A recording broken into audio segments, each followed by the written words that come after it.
From Dubai, we're joined by the first young Egyptian woman among the UN's young leaders for the SDGs and the founder of the Good News, Mariam Sadiqa. Thank you for joining us. Let's start off. Thank you so much. Let's start off by asking you about the selection. You've been selected among 33,000 applicants, and this highlights a growing global appreciation for the youth leadership. What do you believe this recognition signals about international attitudes when it comes to youth-led innovations and its impact in today's world? Well, the United Nations, as you said, this selected me out of 33,000 applications.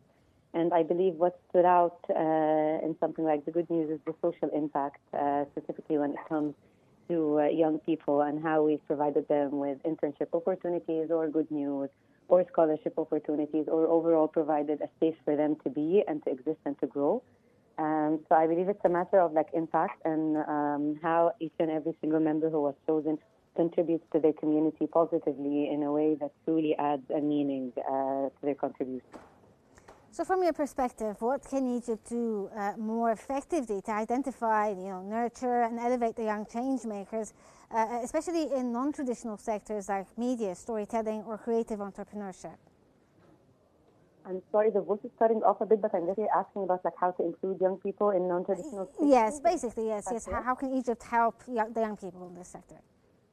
Oh, wonderful. So I believe that my country is actually we're one of the largest youth populations, not only in the region, but in the world. So not only do we have the young people and the energy and the potential it takes to reach global stages, but also we have the support, whether it's from private sector, governmental institutions, or international organizations. There are several programs running in Egypt, several activities that our young people can be part of that will help their growth and help them reach different heights. And this was my experience throughout my teenage years and college years. I've always been an active member of the community, whether it's through student activities or it's through volunteering. So I believe we do have a very rich culture and also a very rich environment that helps us grow and prosper.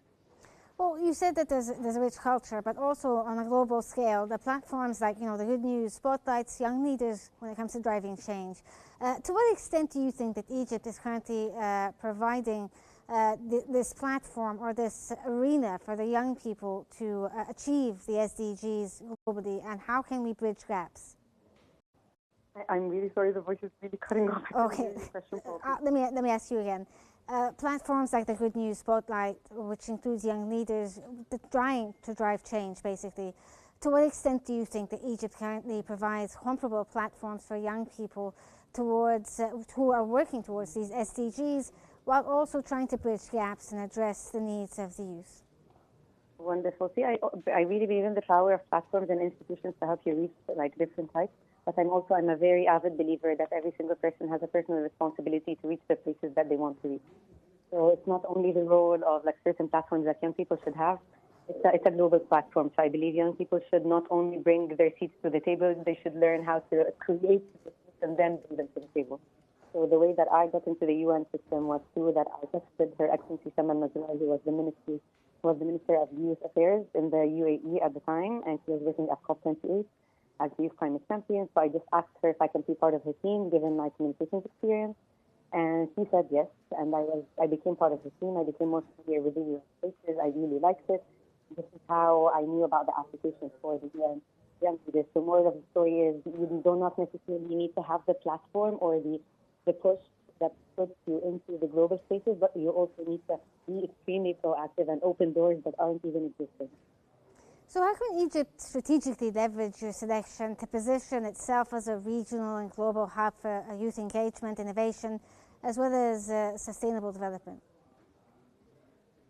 Sorry, can you repeat your question again? With your selection, how can Egypt strategically use this position as a regional and global hub for youth engagement, innovation, and sustainable development? So I'm guessing your question is with the selection, how am I planning to bring Egypt? How can you work or collaborate with the Egyptian government, I suppose, to make things work for the youth? Well, wonderful. Well, what I'm really excited about doing is connecting young people from the youth programs, whether done by the government or by the private sector, to bring them more into the global spaces and make sure that they're well connected, whether it's through their different initiatives, different programs, different businesses. So I believe, again, there are so many systems in place with people who already know what they're doing. And the plan is just to bring those voices into a global scale. Your work there also shows the power of storytelling as a force for good. How can Egyptians in general use media more effectively as a tool to promote awareness, dialogue, and action towards reaching sustainable development goals? Amazing. So I think, again, it's a personal responsibility. When you talk about sustainable development goals, it's something that touches each and every single life. So it's in our water, it's in our food, it's in our education. So SDGs, they touch upon every single thing that we pass on in our days. So the way that each and every one of us can advocate for the SDGs, whether in their country or on a regional or global scale, is to actually discuss what are the issues that they're facing and to find proactive solutions on how to solve them. And this is what we did with the Good News. We knew that there was a gap in the job market, so we solved it with different opportunities that we share. And we knew that there was a problem with the education or like people not knowing where to find proactive or positive news. So this is what we did. So again, more of this, there's a lot of personal work that needs to be done before going into an international organization or like government or anything and ask about what opportunities they provide. Like they go hand in hand.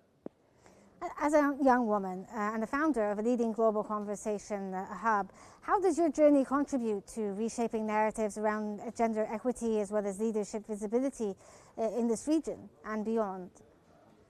Well, I think the main thing that I really want to convey through my advocacy is how young women, young Arab women particularly, are not the stereotypes that's often provided in different social media or in traditional media. We are leaders, we are innovators, we are creators, we are businesswomen, and it's not just a Mariam story. And that's the best part about the selection is that I'm not only representing me, I'm representing an army of young women who are doing different things on different levels. They are reaching incredible heights, and it's my role to pass on what they're doing so that more people would know about their roles and what are the initiatives that they're taking to broaden the partnership scale.